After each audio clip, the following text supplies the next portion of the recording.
Eu acho que fica legal também sempre gravar as dúvidas, sabe? Porque eventualmente alguém tem a mesma dúvida que a gente, já fica na gravação e eu acho que fica legal para acompanhar depois também. Sim, agora tá gravando, tá? Uhum. Então eu tô aqui com a aula da transcrição e agora nós vamos fazer um tira-dúvidas. Aí eu vou seguir os slides e vocês podem interromper.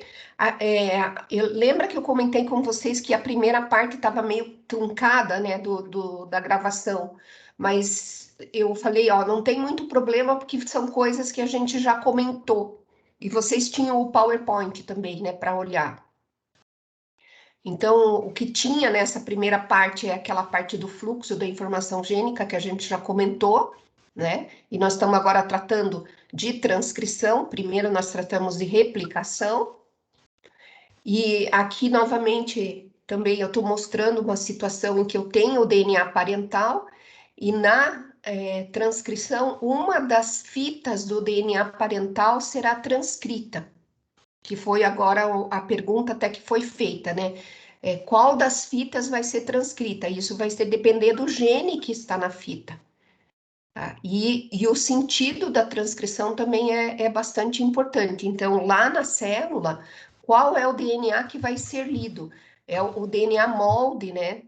Que é o que está no sentido 3 linhas, 5 linhas, que eu estou passando aqui o laser em cima dele, e aí o transcrito vai ser complementar a esse DNA molde e o sentido da transcrição, da síntese do RNA, né, que está sendo sintetizado, é no sentido 5 linha, 3 linha. Então, o DNA molde vai estar 3 linhas, 5 linha, enquanto que o transcrito, o RNA, vai estar crescendo no sentido 5 linha, 3 linha. Alguém tem alguma dúvida em relação a isso?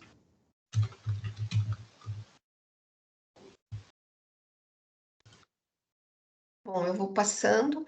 Aí aqui é só para mostrar, né, que também a transcrição, no caso de procariotos, ela está associada com o processo de tradução, uma vez que a gente não tem núcleo, tá? Nas bactérias e nas arqueias a gente não tem núcleo, então pode se associar a transcrição à tradução. E no caso dos eucariotos, a transcrição está isolada da tradução, porque a transcrição acontece no núcleo enquanto que a tradução acontece no citoplasma da célula, mas isso eu também vou voltar nesse assunto quando a gente falar de tradução. E talvez essa parte também não tivesse no filme lá, né? É que eu já comentei isso também. O RNA, que é o RNA transcrito, ele pode ser subdividido em codificador, que é aquele que vai dar origem ao RNA mensageiro, e à proteína na sequência. E o não codificador, que tem uma função na célula, mas é que ele não vai ser traduzido. Mas ele também é um RNA funcional. E a gente traz bastante como exemplo o RNA ribosomal e o RNA de transferência. Eles existem genes para RNA mensageiro, para RNA ribosomal, para RNA de transferência e também para RNAs pequenos, que são outra categoria de RNA. Mas normalmente a gente apresenta o fluxo da informação gênica chegando aqui até a proteína, mas na verdade a gente tem que considerar que existe esse grupo de RNAs funcionais que são derivados de genes que existem lá no cromossomo bacteriano ou cromossomo eucariótico. E aqui eu só trago os tipos, né, das diferentes classes para vocês terem à mão quando vocês precisarem, né? Então vejo que além daquele RNA, que é o codificador de proteína, existe uma série de outros RNAs que são ditos não codificadores. E aqui também a mesma coisa. Aí a pergunta até que foi colocada agora há pouco, tá? O RNA mensageiro, por exemplo, que vai codificar para a proteína. Ele pode ser usado mais de uma vez? Sim, ele pode ser usado várias vezes, mas ele tem um tempo de vida. Ele é codificador de proteína, ele vai codificar um só RNA, pode codificar muitas proteínas, porque ele pode ser lido várias vezes, tá? E aqui eu tenho um exemplo, no caso de uma célula, que tem RNA mensageiro, que é o codificador, tem o RNA de transferência e o RNA ribossomal, que não são codificadores. Aí, se a gente olhar aqui o número de moléculas por célula, a gente vai ver que esse número é bem variável. No caso, aqui num determinado período, nesse da célula, eu tenho 1.500 moléculas de RNA mensageiro, que são subdivididos em 600 tipos de RNA mensageiro, para codificar as proteínas, né? No caso de transferência, eu tenho 200 mil. E no caso da RNA ribosomal, eu tenho 38 mil. Então, o número do transcrito é variável de acordo com o tipo de transcrito, né? Qual a função desse transcrito, se é uma função codificadora ou não codificadora. E dentre os não codificadores, os dois exemplos que eu estou trazendo aqui, eles são importantes porque um está envolvido na tradução, né? Que é o caso do RNA de transferência, e o ribosomal é constituinte do ribossomo que também está envolvido na tradução. Então, a resposta, né, para aquela pergunta é que vai depender do tipo de transcrito que você está vendo, se ele é codificador ou não codificador e qual a função que ele tem. Aqui é só para trazer um exemplo do RNA de transferência, mas depois eu vou voltar nesse assunto lá na tradução, só para a gente ver os tipos, né, de RNA que podem ter, o tamanho, variável, forma e tudo mais. Tá? E aqui dos ribossomos. Deixa eu passar isso aqui. Tá? Aqui começa a questão da transcrição propriamente dita. Tá? Então, vocês, por favor, vão colocando as perguntas aí que vocês têm a respeito desses slides, né, que estão sendo projetados.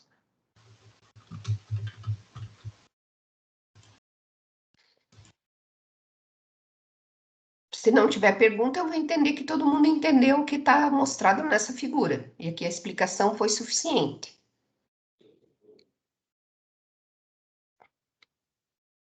Aí aqui eu apresentei para vocês o que é necessário, né, para o processo de transcrição. Então, eu preciso de uma enzima, que é a RNA polimerase. Lá na replicação eu tinha a DNA polimerase.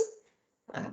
Então, no caso dos procariotos existe uma, e no caso dos eucariotos existem mais, né, dependendo aqui, por exemplo, se é nuclear, se é mitocondrial, se é de cloroplasto. E aqui, novamente, eu falo do sentido, tá? Então, eu reforço, né, em vários momentos eu reforço essa questão do sentido. Qual é a fita de DNA que vai ser transcrita? É uma delas. E ela vai ser lida no sentido 3 linha, 5 linha, enquanto que o transcrito está crescendo no sentido 5 linha, 3 linha. Sempre lembrem que tem que ter aquela hidroxila 3 linha OH para introduzir o próximo nucleotídeo. E aqui está representado a RNA polimerase, né? Ela está cobrindo esse DNA duplex, mas ela vai ler somente uma das fitas. Há uma pergunta que foi feita anteriormente é se é possível que várias RNAs polimerases estejam lendo o genoma ao mesmo tempo. Sim, isso é possível. E é, na verdade, o esperado, porque eu vou ter uma síntese de transcritos de vários tipos de transcrito ao mesmo tempo. Tá? Mesmo para uma célula procariótica ou eucariótica, são vários transcritos que estão sendo produzidos ao mesmo tempo e de tipos diferentes. Aqui é uma questão super importante, que também já foi colocado ali no início como pergunta, a questão da apresentação da fita codificadora, da fita molde e do transcrito. Quem tem dúvidas a respeito disso aqui? Porque isso aqui é super importante.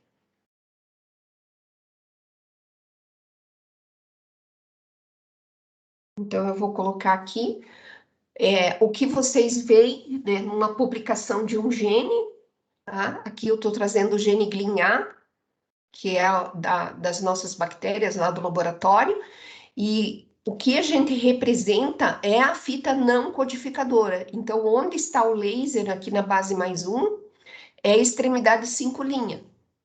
E aqui abaixo, agora onde está o laser, na ponta 540, é a extremidade 3 linha. Então, essa sequência é uma sequência de DNA, mas eu, ao mesmo tempo, estou representando uma sequência aqui de proteína, porque essas letras em cor-de-rosa, né, elas são representativas dos aminoácidos. Tá? Então, isso é possível porque eu estou usando a fita codificadora e eu estou dizendo que essa fita codificadora é equivalente ao transcrito.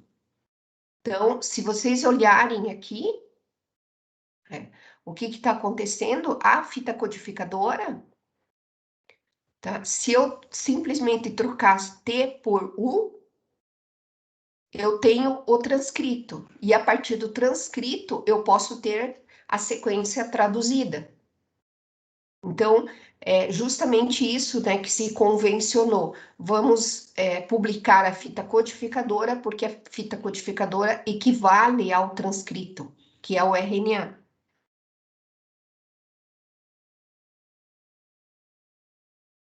Aqui eu só mostro a mesma coisa, né, e também reforço a questão da direção, da transcrição, que ela ocorre no sentido 5 linha, 3 linha, e depois a tradução também vai começar aqui na ponta 5 linha do transcrito. A gente já está vendo aqui que é uma associação, né, entre os dois processos, a transcrição e a tradução, mas isso ocorre em procariotos, não em eucariotos. Isso é particular de procariotos. Aqui é a mesma coisa. Aqui é questão do conceito de promotor, tá? E do sítio de transcrição, do início de transcrição. Alguém tem alguma dúvida em relação a isso? Conceito de promotor, por que é chamado de base mais um, né? Então, para a esquerda é base negativa, para a direita é base positiva. Então, no final, daí aqui eu já tenho o transcrito em si, né, aqui embaixo. Daí eu já tenho o sítio de início de tradução e o que a gente chama de stop codon, ou o sítio de parada da tradução.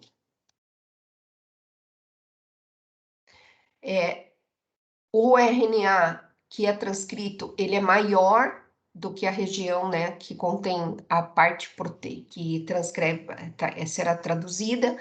Então, a gente chama essas regiões de regiões não traduzidas, ou UTR, tá? Tanto uma 5 linha como uma 3 linha.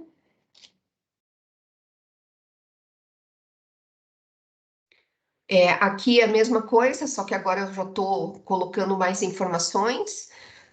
Todos ok com essa figura? Só uma observação que eu acabei perdendo. O sentido da transcrição, tanto no procarioto e eucarioto, é o mesmo, né? Ou não? É o mesmo. É o mesmo.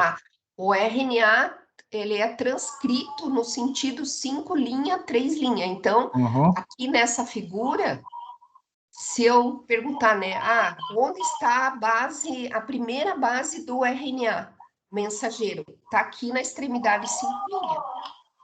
Sim. Ele Beleza. começa aqui e segue em direção à 3 linha. Sim. E para tradução vai acontecer a mesma coisa aqui, ó. Bom, só dar uma adiantada, é que o stop codon, é que não estou lembrado de cabeça agora, para fazer a transcrição e, no caso, a tradução para síntese de proteína são diferentes, né? É que eu não me lembro agora certinho. Só para... Adiantando um pouco, na verdade, né? Sim. Porque o que você está me falando do final do transcrito e do final da proteína? É essa a sua pergunta? Isso. Tá. Porque o transcrito, ele tem um final, tá? Ele vai ter um final, que é o que eu estou mostrando aqui agora na ponta do laser, aqui, que é a extremidade 3 linha, tá? Ele vai ter um final. O stop codon, que é daí um marcador para o término da tradução, ele está aqui. Ele está antes do final do transcrito. Então, o transcrito é maior do que a sequência que traduz a proteína. Ah, beleza.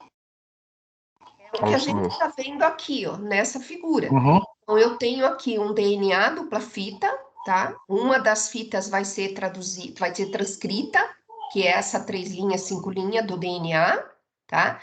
E eu consigo localizar todas essas informações lá no DNA, tá? Um sítio regulador, por exemplo, né? Ou uma região de um operador, alguma coisa assim. A região codificadora, que é a região que vai dar origem à sequência de aminoácidos. É essa região codificadora aqui que está aqui dentro. Para a direita da região codificadora, eu tenho o sítio de início de transcrição, melhor, que é o +1. Aqui está a base +1. E a base +1, ela está aqui na ponta do RNA mensageiro. Tá? Então, o RNA mensageiro vai daqui, das 5 linhas, até 3 linhas. A região codificadora de proteína dentro desse RNA mensageiro, ela é menor. Por isso que nós dizemos que tem essa região que não é traduzida em 5 linhas, que é 5 linha UTR, e a região que não é traduzida em 3 linhas, que é a região 3 linha UTR. UTR é Untranslated Region. Tá? E daí a região que vai dar a proteína é essa que está aqui demarcada como região codificadora. Que daí vai me dar a cadeia polipeptídica que está aqui embaixo. Professor, Diga. sempre vai iniciar com aquela sequência de, acho que é a GU e terminar com TAA, ou Não. pode variar? Pode variar, pode variar. Tá. Isso a gente vai comentar, né, na sequência, principalmente na parte da tradução, né? Mas, por exemplo, metionina é o aminoácido clássico, tá? Mas, por exemplo, valina pode estar no lugar da metionina. Então, o códon vai ser para valina, não vai ser para metionina. Vai depender, então, do que Vai está sendo depender da transcrito e traduzido sequência. depois. Vai depender da sequência que você tem ali. Se vai ser metionina ou se vai ser valina. Porque eu já vi várias proteínas que têm valina no início e não metionina. Às vezes, o que acontece é que existe a metionina como o aminoácido o primeiro aminoácido, mas quando a proteína é terminada lá da tradução, aquela primeira parte da proteína ela é retirada. Então, essa região é uma região que ela não vai ter, ou ela vai ser uma região de direcionamento, ou vai ter uma região que vai ser excluída da proteína. Mas aí, se você vai saber se ele é o aminoácido inicial ou não, você vai olhar essa região que está aqui, que é a região não traduzida, 5 linhas. Porque ela que vai te indicar onde é que está o sítio de início de transcrição. Esse sítio aqui é um sítio difícil de você detectar. Entendi. Porque ele é uma base. Tá? Então, deixa eu ver aqui se eu tenho um exemplo. Mais pra... Não, tá. Vou pegar aqui o exemplo da sequência. Então, por exemplo, aqui, ó. Eu tenho aqui o códon, né, do primeiro aminoácido nesse gene, tá? Então, aonde é a minha região, que é a região 5' UTR, é a região que está vindo aqui para a esquerda, tá? Mas ela vai até qual base? Será que essa linha aqui do 360 é uma região UTR? Eu não sei. Tá? Onde está a minha primeira base que vai ser transcrita, que vai fazer parte do RNA mensageiro? Ela está perto aqui desse promotor, mas eu não tô marcando aqui aonde que ela está. Tá? Porque não é fácil de você detectar essa primeira base. Você pode supor que ela esteja nessa região próxima do promotor aqui, que é a parte, né, que é reconhecida pela RNA polimerase, tá? E nesse modelo aqui de promotor que eu tenho, eu já sei por, né, conhecimento prévio que ele é um promotor menos 12, menos 24. Então, aqui eu sei que essa região é uma região menos 12. Então, se eu contar 12 bases mais para cá, provavelmente eu vou ter o início de transcrição mais ou menos aqui, nessa região. Nossa. Tá, mas isso aqui é conhecimento prévio, tá? Não é uma Certo. coisa assim que vocês vão olhar isso aqui e vão saber. Isso é conhecimento prévio. Para você dizer essa aqui é realmente a base da transcrição, você tem que fazer algumas inferências, que podem ser inferências computacionais, pode fazer comparação com algo que você já conhece, ou pode fazer um experimento no laboratório. Certo. Para você ver o tamanho do teu transcrito mesmo, né? Uhum. Mas isso aqui, o que mais importa, na verdade, é você saber depois, principalmente o pessoal da área biológica, né, que vai lá trabalhar com uma parte molhada, que a gente fala, Uhum. quanto daqui você vai usar para você clonar, por exemplo. A gente nunca põe aqui, nunca corta aqui pertinho, a gente corta mais longe para a gente não perder informação. Certo. Sempre deixa uma parte, né, sobrando para não perder informação. Ok, professor. Obrigado. Aqui. Aqui eu só trago o que é a questão da definição de operon, né, que está no caso dos procariotos, e que a gente não encontra isso em eucarioto, tá? Então, aqui também existe uma definição do que é poligênico ou monogênico ou monocistrônico e policistrônico. Tá? Então, o primeiro exemplo que está aqui na parte superior, vejam que eu tenho um RNA, tá? Eu tenho essa região aqui, que é a região não transcrita, a UTR, né? Desculpe, não traduzida, a UTR, e aqui eu tenho o primeiro codificador. A barrinha azul significa que está codificando uma proteína. Eu tenho uma segunda barrinha azul, também codificando a segunda proteína, e a terceira codificando a terceira proteína. Então, eu tenho uma sequência que está tudo grudado uma com a outra, tá? E isso é o que a gente chama de operon, porque lá no gene, né, no original, no cromossomo, eu tenho uma sequência regulatória aqui nessa porção 5' e aí eu tenho 3 genes conectados e sujeitos à regulação dessa porção 5'. No caso do eucarioto, isso não acontece. Eu vou ter uma região regulatória, que está aqui na porção 5' do genoma, e aí eu vou ter um gene único. E vou ter o final aqui, ó, dá para ver essa parte azul aqui, tanto no procarioto quanto no eucarioto, é a parte não traduzida a 3', ó. E tem um finalzinho aqui. Mas a parte codificadora, daí é essa parte azul clarinha aqui, que está codificando uma proteína única. Então, vocês nunca vão ver no eucarioto sequências codificadoras emendadas e sujeitas apenas a uma região regulatória. Sempre eu tenho uma região regulatória, uma região codificadora de proteína, uma região regulatória, uma região codificadora de proteína. E aqui no eucarioto, no procarioto, não. No procarioto eu posso ter uma região regulatória e mais de uma região codificadora de proteína emendada uma com a outra. Isso que é o operon.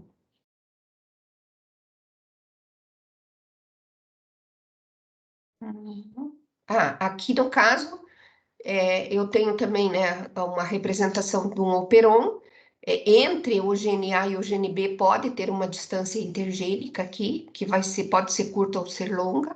Pode ser que o gene B já esteja até meio em cima aqui do final do gene A. Isso a gente já conhece também. Tá.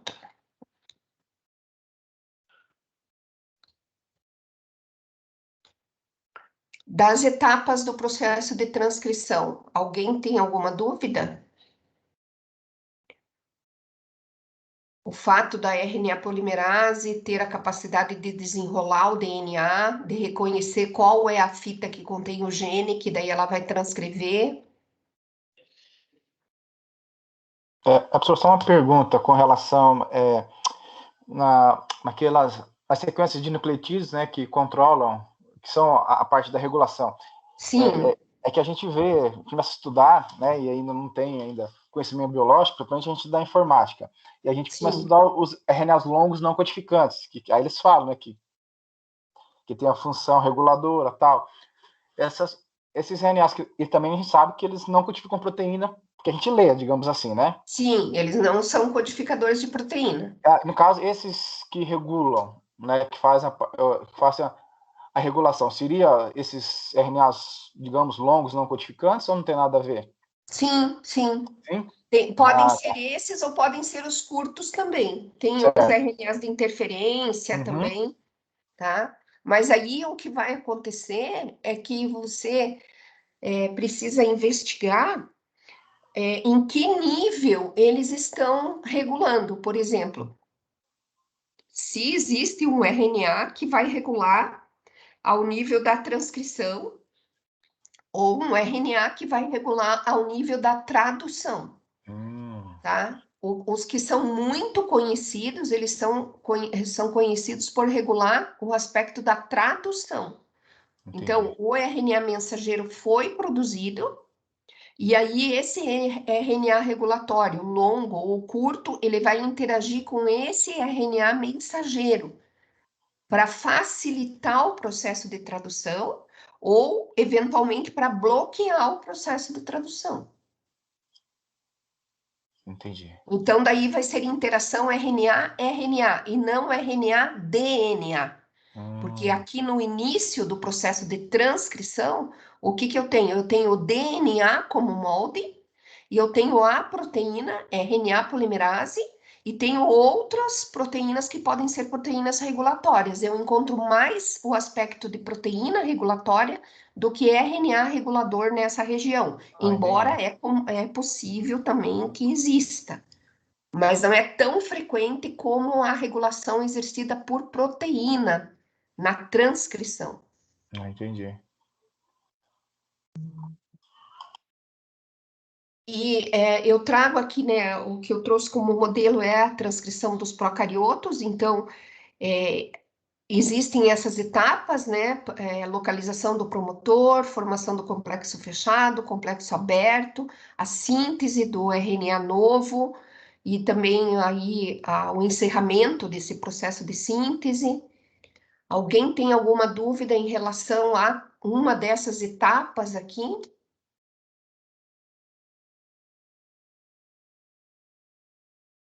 Então, o que é a subunidade sigma, né? E por que a gente usa, dá bastante ênfase, né, para essa subunidade, porque ela é a que interage aqui com a região promotora do DNA. Vejam que o DNA está na forma de duplex ainda, ele não está aberto. Aqui é a proteína, né? A estrutura da proteína, só. Então, aqui eu trago esses conceitos, né? Das regiões dentro do promotor, região menos 10, região menos 35. Esse é o promotor clássico de procariotos, por isso que a gente usa muito como exemplo. E lembrem daquelas observações que eu falei para vocês lá na primeira aula. O DNA duplex, ele tem sulco maior, sulco menor, tá? E o sulco maior é a região de contato, de interação entre a proteína e o DNA, tá? Então, é isso que nós estamos vendo aqui agora. Existe uma região, uma sequência de bases no RNA, desculpe, no DNA, que é reconhecida pela proteína, tá? E essas regiões a gente chama de menos 10 e menos 35 aqui, nesse caso. Deixa eu pegar aqui, ó. Então, o que eu tenho? Eu tenho o DNA duplex, tem uma sequência de bases nessa posição, menos 10, e uma sequência de bases nessa posição, menos 35. Por que esse número é negativo? Porque eu estou na região que é a região que não vai ser transcrita, tá? O número positivo aqui é a primeira base que vai ser transcrita, Então, existe uma diferença de espaço aqui, né? Então, eu vou ter menos 1, menos 2, menos 3, menos 4, menos 5, menos 6, menos 7, menos 8, menos 9, menos 10. Então, aqui eu vou estar nessa região que nós chamamos de menos 10. Tudo que está para a direita do início de transcrição é negativo. Tudo que está desculpe, para a esquerda, né? Que eu tô subindo. Tudo que está para a esquerda do início de transcrição é negativo. Tudo que está para a direita do início de transcrição é positivo. Então, aqui, ó, para os informatas, claro, e para os biólogos também, existem sequências consenso nessa região. Isso que vocês procuram, tá? Lá na sequência de DNA, para eu identificar. Aqui tem um gene. Tá? Eu preciso achar essas sequências, que são sequências marcadoras, como se fossem placas de trânsito. Para me indicar, aqui eu tenho uma região regulatória e abaixo, aqui à direita, eu tenho a base mais 1. Então, o que eu vou procurar são sequências que nós chamamos de sequência consenso. E além disso, né, outras sequências aqui que está como elementos UP, que são elementos upstream, também são sequências que são sequências de referência para nós, só que agora ela está um pouquinho mais longe, né, entre menos 40 e menos 60, pode ser encontrado aqui nessa região. O que é esse espaçador aqui? Lembrem que eu estou vendo uma estrutura de DNA duplex, então isso daqui é o espaço entre duas regiões do duplex. E que aqui tem também um número de bases aqui, que é o número médio de bases.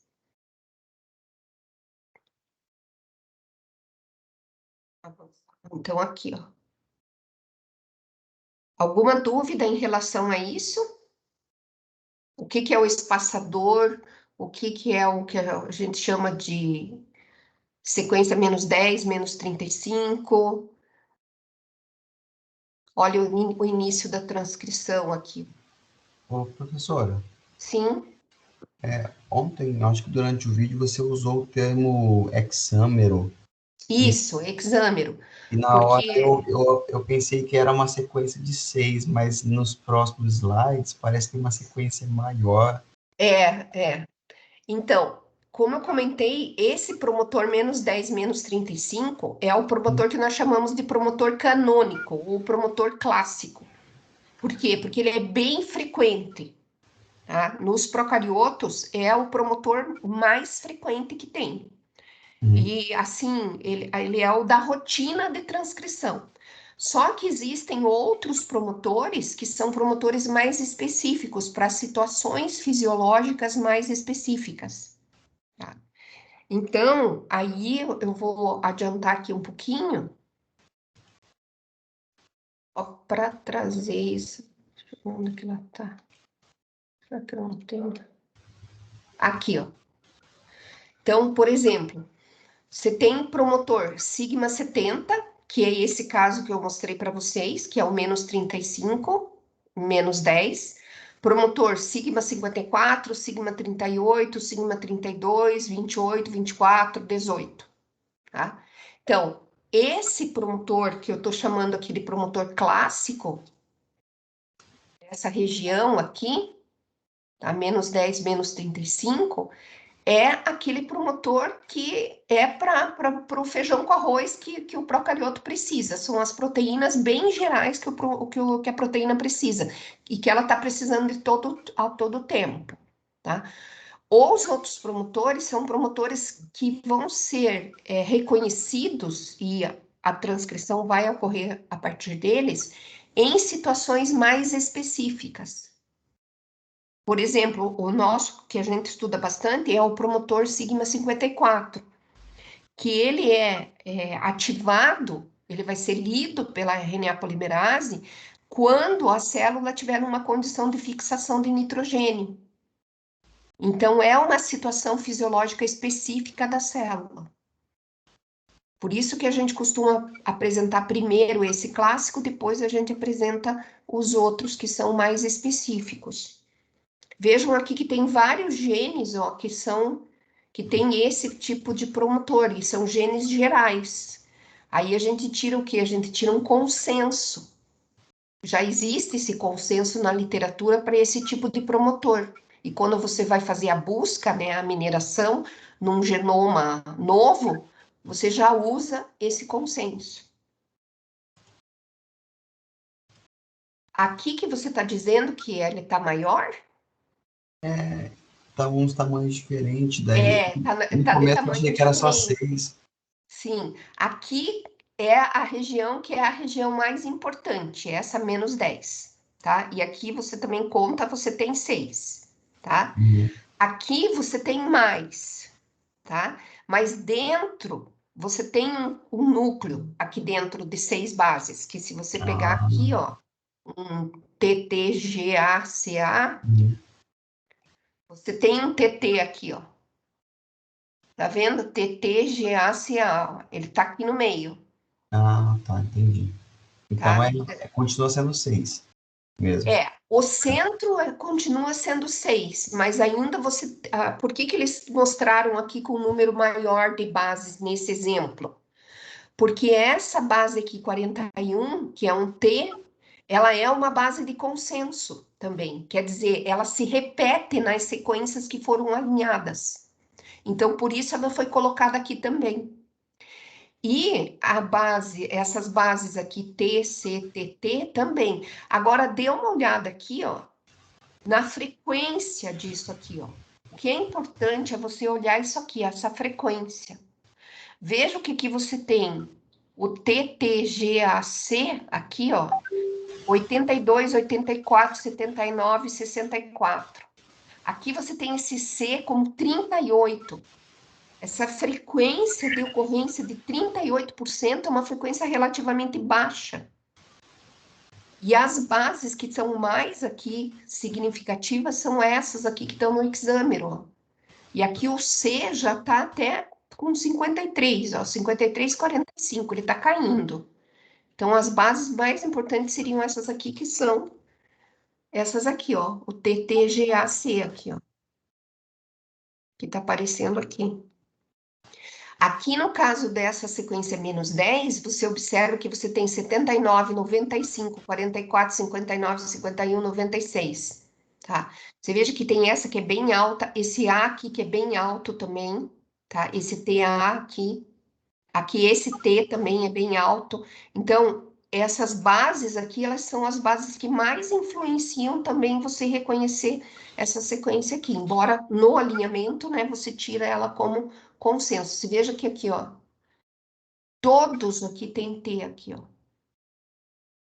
E o outro aqui também da frente também tem T, o segundo aqui predomina o A, tá? Por isso que a gente chama, inclusive tem gente que chama isso daqui de Tata Box, porque isso aqui é bem frequente, esse Tata aqui é bem frequente.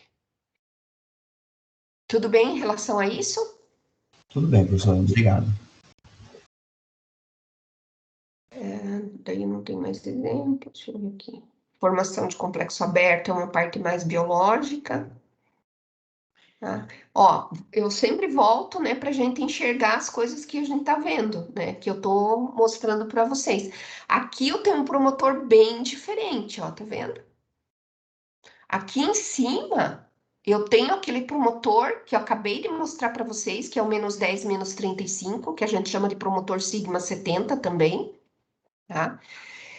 E aqui embaixo eu tenho um segundo promotor, que é um promotor específico. Então, esse gene, ele se caracterizou, né, quando a gente descreveu, por apresentar 2 promotores na região regulatória. E aí, o que significava isso, né, em termos fisiológicos? Que em dados momentos ele era expresso a partir desse promotor, e num momento mais específico, relacionado com a fixação de nitrogênio, ele era expresso a partir desse segundo promotor. Então, é comum, né, você encontrar mais de um promotor numa sequência regulatória. a gente sempre tem que ficar aberto a esse tipo de surpresas, né? E não ficar muito fechado de dizer, não, só vou encontrar um promotor, só vou encontrar uma região regulatória específica. É bom sempre ficar aberto para esse tipo de surpresa.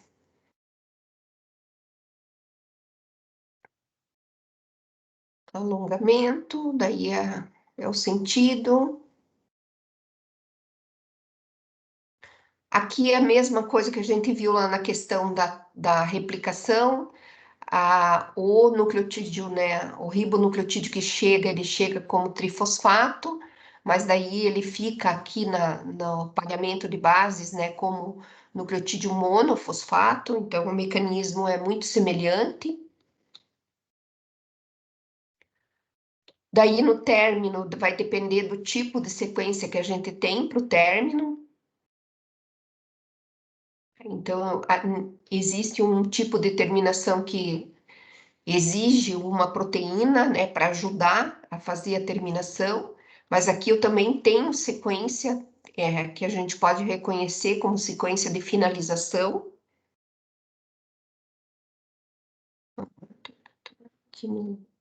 Aqui é o caso do grampo, né, que se forma, então você tem uma sequência que você pode identificar um grampo, então você procura isso. Quando você tem, eu descobri que aqui tem um gene, tem a região promotora, tem o início de transcrição, tem o códon para base, para o aminoácido mais um. Agora eu vou lá do outro lado para ver se tem uma sequência que me indica que termina, né? Então você faz essa busca. Não é tão simples como você localizar um promotor usando sequências referência. Mas uma coisa que tem é essa cauda poli-U aqui, que a gente usa muito como referência, e também o fato de a sequência aqui no transcrito formar esse grampo. Vejam que eu comentei isso, né, que as sequências de nucleotídeos podem formar grampos porque elas têm bases para parementos internos. Tá? Então, a gente busca essas informações lá na sequência que a gente está analisando. Eu tenho um exemplo, né? Vejo que eu tenho aqui no meu DNA molde, que está nessa parte inferior aqui do duplex. Ela tem uma região que está complementar a essa região seguinte. No meio tem uma região aqui, né, que vai permitir fazer a curvinha aqui. E aí as sequências que são complementares. Olha, aqui eu tenho o DNA e aqui eu tenho o transcrito, já é o RNA. Então, por isso, aqui nesse centro, né, que tá cheio de A, vai ficar na alça cheio de U. Porque o pareamento de bases aqui, né, vai ser A no DNA molde e U no transcrito. Porque a hora que eu tiver os dois pareando, né, o RNA vai estar com as uracilas. E aqui a cauda poli-U. Então, se a gente está olhando no DNA, o que a gente procura? A gente procura uma cauda poli-A, porque é o DNA. Mas se eu for pensar em RNA, eu vou ter uma cauda poli-U. Poli-U quer dizer que tem muitas uracilas, e poli-A quer dizer que tem muitas adeninas. Mas um é complementar ao outro.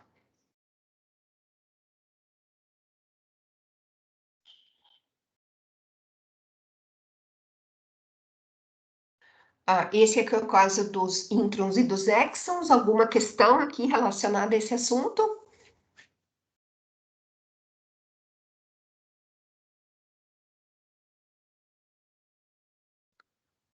Estão em silêncio.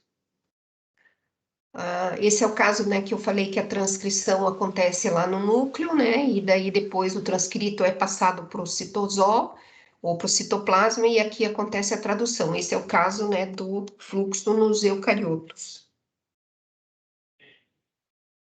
As RNA polimerases de eucariotos, né, como eu já comentei, então eu tenho mais RNAs de polimerase, principalmente porque eu tenho mitocôndria, porque eu tenho cloroplasto. Então, aí, os tipos de RNA também, né, que eu já comentei.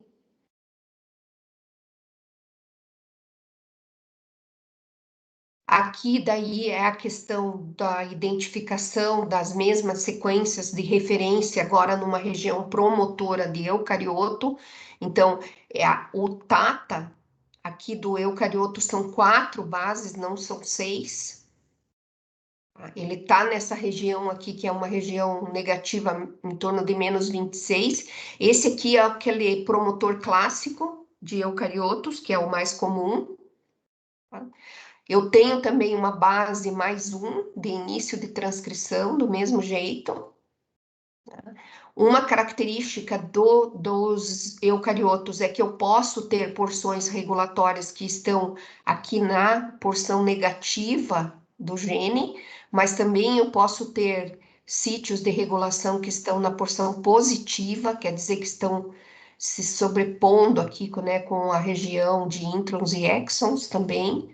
Então, tem muita coisa para se investigar, né, numa região codificadora de eucarioto, porque ela tem um tamanho muito grande e ela tem elementos que são bem característicos de eucarioto. E aí são as proteínas acessórias, né, que vão atuar junto com a polimerase, né, então são várias proteínas aí. E aqui é o modelo. Alguém tem alguma dúvida em relação a esse modelo? Claro que é uma série de fatores aqui que estão cooperando, né, para acontecer o processo. Deixa eu ver. Aqui está falado do término da transcrição, então também tem uma sequência de término de transcrição. Vejam a diferença aqui no caso do procarioto e eucarioto. Essa sequência de término de transcrição, ela pode estar 100 a 1000 pares de base além do final do RNA mensageiro, que é a parte lá que tem os introns e os exons. Então, quando você estuda gene de eucarioto, você tem que pegar uma região bem grande do genoma, não cortar, porque você pode estar perdendo informação.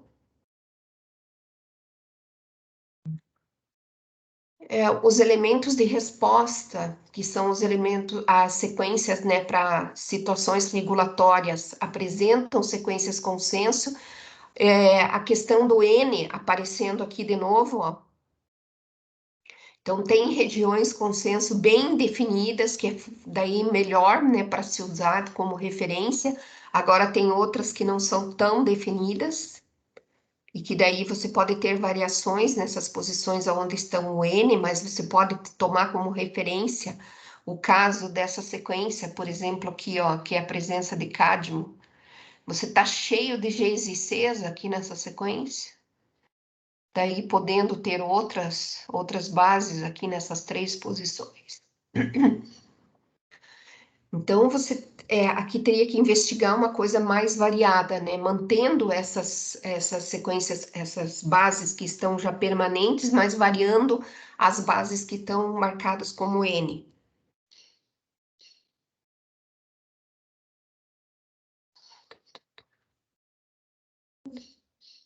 Aí, aqui é o fato, né, da região regulatória está bem distante da região promotora, ó.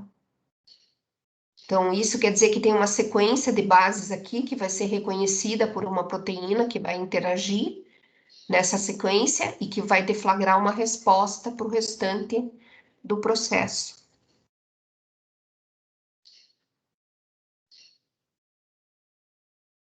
Então, aqui está dando o exemplo, a proteína está se ligando numa sequência consenso, que nesse caso aqui, o exemplo, é essa sequência consenso que está aqui, ó. Então, é a proteína CRE, ela reconhece essa sequência consenso no DNA. Aqui, reconhecendo aqui, essa região Tata está sendo reconhecida aqui por uma outra proteína, e daí acontece a resposta, que é favorecer o início aqui da transcrição.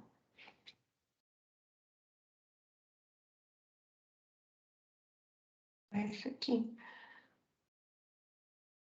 Aqui eu trago vários exemplos, né, dessas sequências que elas podem estar interagindo, né, para vocês terem uma ideia de que vocês têm que pegar o DNA e escrutinar esse DNA por um longo espaço, né, e não limitar. Ah, eu achei o Tata Box aqui. Ah, então tá bom, então eu vou ficar estudando essa sequência. Não, se você for aqui para o lado mais negativo, você vai continuar encontrando informações.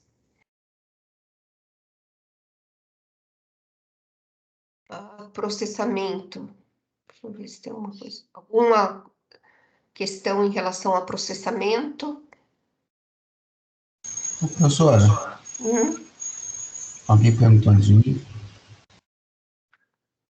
Não, foi o eco, né? Uma dúvida ali, Eu tô ouvindo. no slide que você estava agora há pouco, é esse daí, Esse aqui? é esse das fitinhas ali. Ele tem os introns e os exons, né? Sim. Eu acho que não tem nada a ver com a aula, professor, mas vou perguntar. O que a célula ela faz com os exons depois que ela tirou e não vai usar? Ela reutiliza em outro lugar? Os introns, você fala. O que Isso, não é usado são os introns. os introns. Ela degrada. Ela degrada e daí esses nucleotídeos são reutilizados. Tá, ela reutiliza os nucleotídeos daí, Ah, né? utiliza as bases, utiliza a ribose, tudo que tem aí. Tá bom, então, só para matar minha curiosidade. Sim. Obrigado, professor.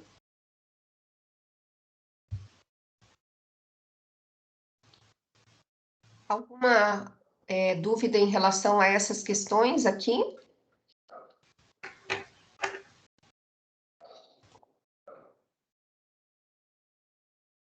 A retirada de introns. Esse processo aqui é um processo bem bioquímico, né? Mas o que eu quero chamar a atenção é que vocês olhem que tem sequências específicas lá para vocês investigarem. Então, uma pergunta, né? Vamos voltar aqui um pouquinho. Nesse caso aqui. Vou botar nesse caso aqui. Ah, como que eu sei que existe um limite aqui entre esse intron e esse exon, tá? Existem sequências ali que são identificadas como o término do intron e o começo do exon. Então, isso a gente pode ver aqui, ó. Eu tenho um exon e um intron. E aqui eu tenho o final do intron e o comecinho do exon. Então, existem sequências, ó, na ponta do intron, no final do intron, que identifica que aquilo ali é um intron. Então, alguém já investigou isso, graças a Deus, né? E essa informação já está disponível e eu posso usar essa informação para eu investigar aquela sequência que eu estou analisando. O caso é que daí você tem que ter um RNA, né, uma sequência de RNA inteira, né? Ou uma sequência lá de DNA íntegra para você trabalhar com essas informações.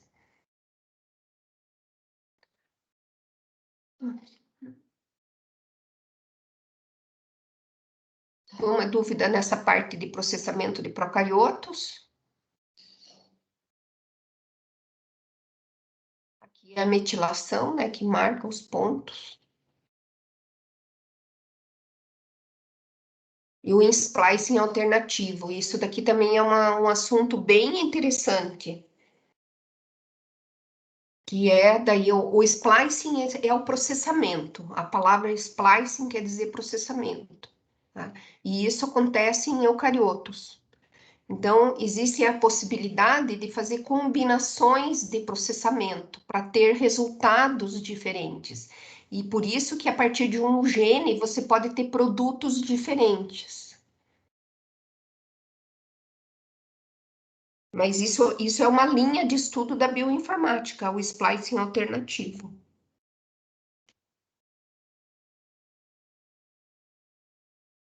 Aqui está um exemplo, né, da calcitocina.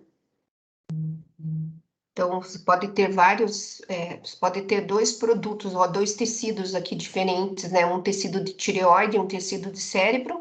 mas o transcrito é o mesmo, o RNA mensageiro é o mesmo, só que daí, como resultado, você tem combinações diferentes aqui. E daí, no final, você vai ter produtos aqui diferentes, né? Isso aqui é muito interessante, é bem trabalhoso de se estudar, mas é bastante interessante. O processamento de RNA de transferência. Lembrando que aqui está cheio de base modificada, né? Então, isso daí é uma decorrência do processamento também. E acho que é a última parte. Ficou alguma pergunta ainda em aberto em relação a esse conteúdo?